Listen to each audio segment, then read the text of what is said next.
एक नया और तरीका स्कूल में बच्चों को आकर्षित करने के लिए और स्कूल में बच्चों को पढ़ाई के लिए आकर्षित करने के लिए एक और नया तरीका इस स्कूल में मैंने देखा, जो कि बहुत ही शानदार तरीके से देखिए किस प्रकार से इस ग्राउंड को बनाया गया है। यह प्ले ग्राउंड है जो कि बच्चों को खेलने के लिए और मौज मस्ती करने के लिए एक आकर्षण का केंद्र बनाया है।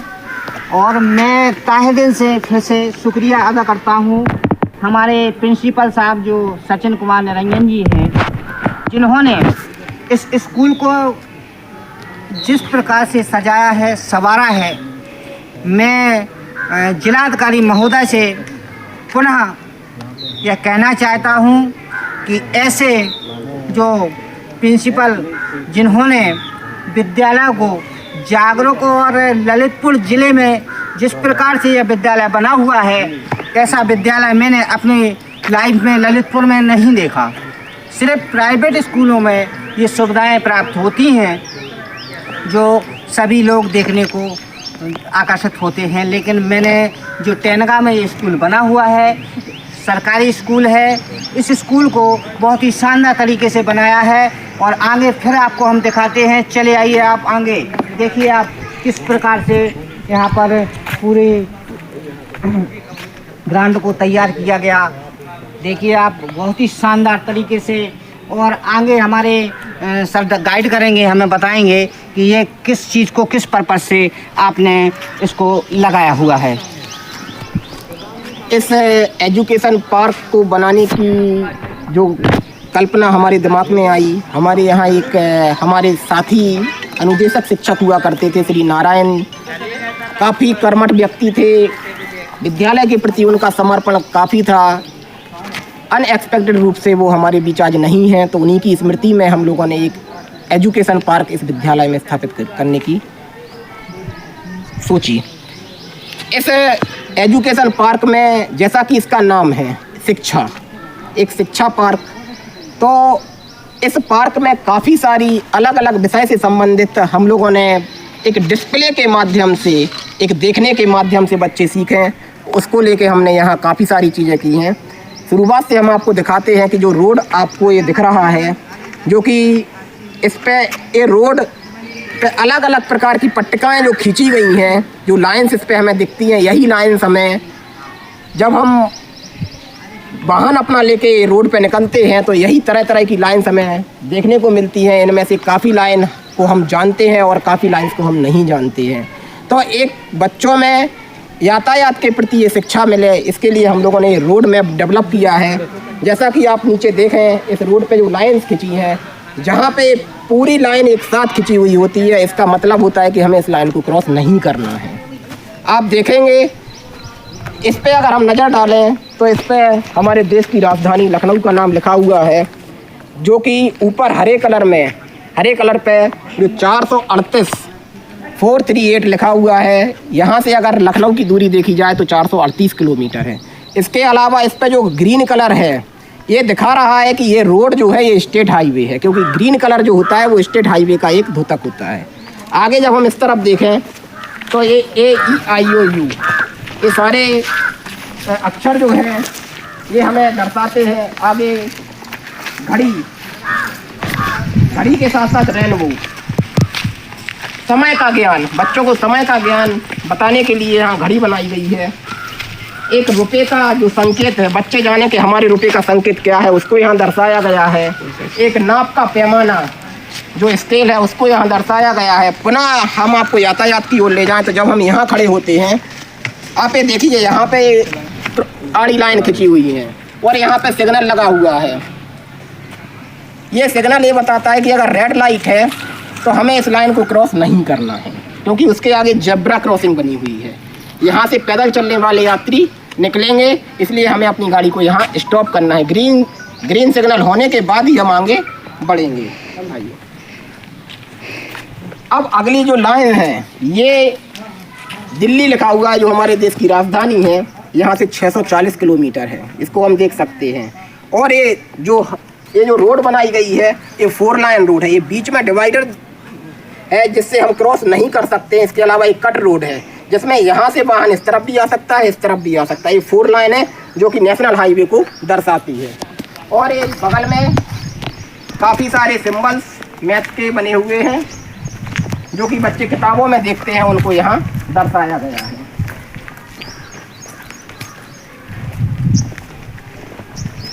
इस तरफ भी आप देखें तो मैथ के काफ़ी सारे सिंबल्स बने हुए हैं। ये अबेकस बनाया गया है, इससे बच्चे सीखते हैं। यहाँ पर नाम, सप्ताह के दिनों के नाम, महीने के दिनों के नाम, महीनों के नाम, साल के सारे यहाँ लगाए गए हैं। ये पवन चक्की का एक मॉडल यहाँ लगाया गया है कि जो आज लगातार हमें इलेक्ट्रिसिटी उत्पन्न करने के लिए, लाइट बनाने के लिए काफ़ी सारे ऐसे साधन हमें चाहिए जो प्रकृति से संचालित होते हैं। तो यहाँ ये पवन चक्की लगाई गई है जो कि हवा के द्वारा घूमती है और घूम के इलेक्ट्रिसिटी जनरेट करती है। अगला रोड जो हम देख रहे हैं, ये रोड, इस पर ललितपुर लिखा हुआ है और एक काले कलर से ऊपर बताया गया है। जो काले कलर के ऊपर स्टोन मिल्स होता है, ये जनपद की ओर जाते हुए रोड का प्रतीक होता है। और जनपद की ओर जो रोड जा रहा है, इस पर भी ये पट्टी दर्शाई गई। इस तरफ का वाहन इस तरफ नहीं आ सकता है, इस पट्टी को क्रॉस नहीं कर सकता है, जबकि इस तरफ का वाहन उस तरफ जा सकता है। ये सब दर्शाया गया है। आगे एक मॉडल हमने स्पीड ब्रेकर का भी बताया है कि स्पीड ब्रेकर कैसा होना चाहिए। कई जगह हम रोड पर देखते हैं कि स्पीड ब्रेकर खड़े बना दिए जाते हैं, जबकि स्पीड ब्रेकर एक स्लोप में होना चाहिए कि कोई गाड़ी अगर गलती से ना भी रोक पाए तो वो दुर्घटना ना हो जाए उसकी। ये स्पीड ब्रेकर हमने दर्शाया है। इसके बाद ये आगे हमारे गांव का नाम लिखा हुआ है जो कि यहाँ 0 किलोमीटर, क्योंकि हम उसी गांव में खड़े हुए हैं। इसके ऊपर ये नारंगी रंग से जो दर्शाया है, ये दर्शाया है कि ये रोड प्रधानमंत्री ग्राम सड़क योजना का रोड है। गाँव में जो रोड आते हैं ये प्रधानमंत्री ग्राम सड़क योजना के अंतर्गत है, इसलिए ये दर्शाया गया है। आगे हमारे देश की जानकारी के लिए यहाँ भारत का मैप बनाया गया है, अलग अलग स्टेटों को दर्शाया गया है। वहीं पहुंच जाओ सारा पास में।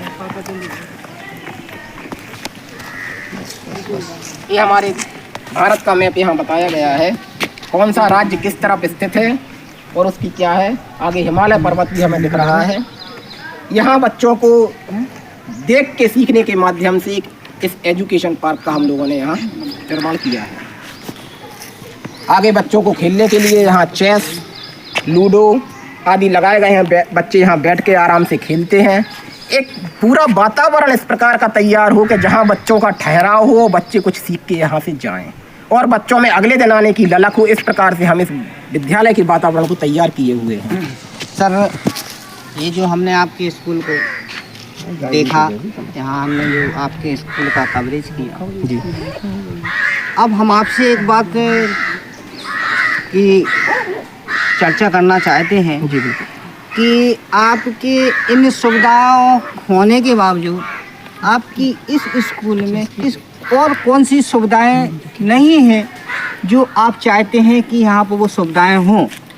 बाकी सारी सुविधाएं तो यहाँ सरकार के माध्यम से, ग्राम प्रधान के माध्यम से, हमारे शिक्षा विभाग के माध्यम से यहाँ हम लोगों को मिली हुई है। कमी होती है केवल विद्युत आपूर्ति की। यहाँ बच्चे लगातार, बच्चों का ठहराव रहे, कक्ष के अंदर बच्चे आसानी से शिक्षा ग्रहण कर सकें। और जब लगातार कई दिनों तक लाइट नहीं आती है, ऐसी स्थिति में बच्चे भी बेहाल होते हैं। इस समय बरसात का मौसम चल रहा है, उमस का मौसम भी चल रहा है, कई बच्चे बीमार भी होते हैं। तो बाकी सुविधाएं तो सरकार के द्वारा हम लोगों को दी गई हैं और सरकार प्रयासरत भी है कि लगातार निर्बाध विद्युत आपूर्ति हो। लेकिन काफ़ी जगह बरसात का समय है, हवा तूफान आदि के कारण खंभे उखड़ जाते हैं, लाइट नहीं आती है। हम लोगों ने आगे इस चीज़ के बारे में विचार भी किया है कि अगर हम एक सोलर सिस्टम हमारे विद्यालय को ऐसा लगा दिया जाए कि जिससे यहाँ विद्युत आपूर्ति लगातार जारी रहे, जिससे हमारे कभी कैमरे भी बंद ना हो, सुरक्षा भी हमारी चारों तरफ से बनी रहे और इसके अलावा बच्चों को भी सुविधाएं प्राप्त हो। सर का जो कहना है, सर का कहना ये है कि यहाँ पर एक सोलर प्लांट जो है छोटा सा यहाँ पर लगा दिया जाए, जिससे यहाँ पर जो बिजली का अभाव स्कूल कैंपस में परेशानी का सबक बना हुआ है, इसको बिजली से ये जो बने हुए आकर्षण के केंद्र हैं इनको इलेक्ट्रॉनिक की कमी से थोड़ा सा स्कूल में के उसमें कार्य में प्रभाव पड़ रहा है। वैसे तो इसमें और एक चीज़ मैंने और नोटिस किया है जो आपने नहीं किया हो। मैंने यहाँ पर देखा जो यहाँ पर ये स्कूल बना हुआ है ये पूरा टोटल प्राइवेट सेक्टर के जो प्राइवेट सेक्टर में स्कूलों में कार्य चल रहे हैं उसी प्रकार से बनाया हुआ है। लेकिन इसमें एक कंप्यूटर कक्ष जिसको बच्चों के लिए कंप्यूटर की जो बेसिक नॉलेज के लिए एक कंप्यूटर की व्यवस्था होना चाहिए जिसमें बच्चों को कंप्यूटर का पूरा कार्य सिखाया जाए, जो कि बेसिक प्राइवेट स्कूलों में मैंने देखा है जी। तो सर मैंने यहाँ जो पॉइंट नोट किया है वैसे मैंने आपके स्कूल में कहीं ये नहीं देखा है कि कहीं कोई कमी है जी। लेकिन यहाँ पे थोड़ा सा मुझे एक चीज़ की कमी लगी जी। तो मैंने आपको बताना समझा कि इसको आप किस प्रकार से सोचा है कि इसके बारे में आपको क्या करना है और कैसे करेंगे इसके बारे में हमने अभी आपसे चर्चा की थी कि सरकार का पूरा प्रयास है कि हर गांव तक विद्युत सुचारू रूप से अच्छे रूप से विद्युत पहुंचे, लेकिन किसी कारणवश सुदूर क्षेत्रों में गांव होते हैं और जो लाइन्स जाती हैं वो काफ़ी कभी कभी क्या होता है उनके ऊपर पेड़ गिर जाते हैं या कुछ हो जाते हैं। तो मैं आपको उसी बात का इस बारे में मैं ले जाऊं। हम लोगों ने विद्यालय के अंदर एक कंप्यूटर कक्ष स्थापित किया था और कंप्यूटर वहाँ 3 लगे हुए थे। एक दिन लाइन के ऊपर जो भी हुआ हो और लाइट के अत्यधिक तेज आ जाने के कारण हमारे 2 कंप्यूटर सिस्टम खराब हो गए थे। वर्तमान में विज्ञान कक्ष के अंदर अभी आपने देखा था एक कंप्यूटर संचालित है और बच्चे उससे सीखते हैं। कोशिश हमारी जारी है कि जो कंप्यूटर हमारे बिगड़े हुए हैं उन कंप्यूटर को सही किया जाए या हमें कहीं के द्वारा किसी भी संस्था के द्वारा या किसी के द्वारा अगर कंप्यूटर यहाँ प्राप्त होते हैं तो उस चीज़ को हम लगातार प्रयास जो हमारा चल रहा था कंप्यूटर शिक्षा का बच्चों के लिए वो जारी रहेगा। आपको बता दें कि हमारी सर से बात हुई, यहाँ पर इनका कहना ये है कि जो बच्चे कंप्यूटर से वंचित हो रहे हैं और शिक्षा में थोड़ा सा उनका प्रभाव पड़ रहा है, तो मैं बीएसए साहब ललितपुर से कहना चाहता हूँ कि ऐसे विद्यालय जो ललितपुर ज़िले के नाम को उज्ज्वल करते हुए शिक्षा विभाग को उज्ज्वल करते हुए ऐसे विद्यालयों को सजाए सवारे रखने के लिए आपको उनको जो मूल सुविधाएं हैं वह देना चाहिए। और यहाँ पर मैं तहे दिल से यहाँ के अध्यापक महोदय और प्रधानाचार्य महोदय को आभार प्रकट करता हूँ कि जिस प्रकार से आपने इस विद्यालय को बनाया है इस प्रकार से ललितपुर ज़िले में किसी भी विद्यालय को नहीं बनाया गया। और ऐसे ही आप टेनगा में नहीं, हमारा आपसे यही कहना है कि आप टेनगा में तो आपने बना ही दिया है और जहाँ भी आप जाएं, जहाँ आपका ट्रांसफ़र हो, जहाँ आप रहें, ऐसे ही विद्यालय को सजाले सवार रहें। मैं सिद्धि सरकार से सर्वेश चौबे।